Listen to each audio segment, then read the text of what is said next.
Swami Vivekanand Subharti University, one of the leading universities of North India.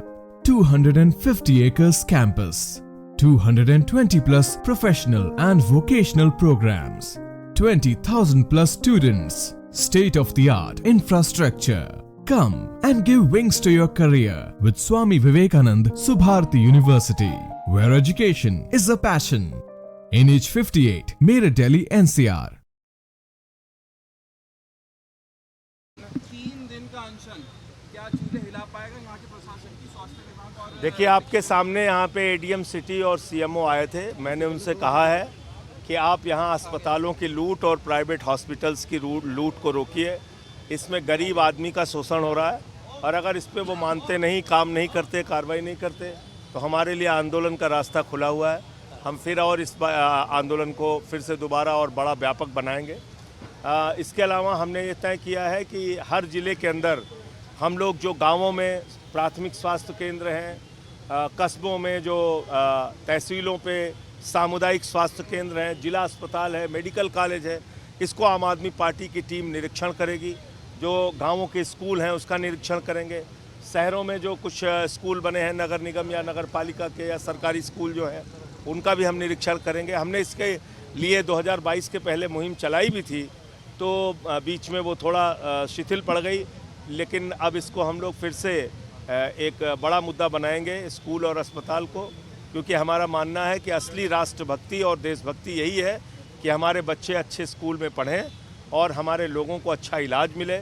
उनकी जो मूलभूत ज़रूरतें हैं वो उनको मिलनी चाहिए, तो और किसान को उनके फसल का दाम, ये 2-3 मुद्दे पकड़ के हम लोग लड़ेंगे। अच्छा, आप बताइए, पीडीसी का चुनाव हुआ, प्रधानी का चुनाव हुआ, जिला पंचायत का चुनाव हुआ, प्रमुखी का चुनाव हुआ, एमएलसी का चुनाव हुआ, लोकल बॉडी का, तो आप बताइए सारे चुनाव में धांधली हुई, सारे एमएलसी इनके निर्दलीय बन गए। तो अगर अभी देखें ना, दिल्ली देश की राजधानी में हमारे पार्षदों का अपहरण कर करके उनको ज्वाइन करा लिया। तो जब आप खुलेआम ऑपरेशन लोटस चला रहे हैं पूरे देश में, धांधली के दम पे आप सत्ता में रहना चाहते हैं, धांधली का धंधा बंद होगा और लोकतंत्र की जीत होगी। वो हमारे साथी, आज मुझे हरियाणा भी जाना है चुनाव प्रचार के कारण, हमारे साथी जब भी बोलेंगे हम उनके कार्यक्रमों में जाएंगे जरूर।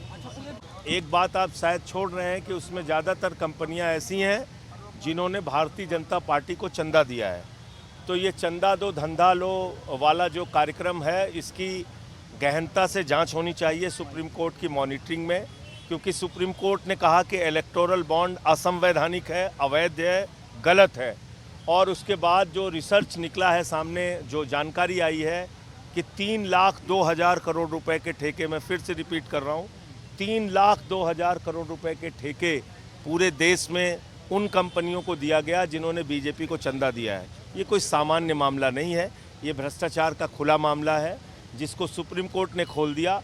ये पीछे दरवाजे से रिश्वत ली गई है, इसकी जांच होनी चाहिए। हरियाणा में गठबंधन हो गया है चंद्रशेखर और ओवैसी का, क्या आपको लगता है कि ये चुनौती खड़ी करेंगे हरियाणा में आपके लिए? देखिए, ऐसा है कि हरियाणा के चुनाव में आम आदमी पार्टी की अभी जो भूमिका है, जिसको हम देख रहे हैं ज़मीन पे, वो यही है कि जो सरकार बनेगी उसकी सत्ता की चाबी केजरीवाल और आम आदमी पार्टी के हाथ में होगी।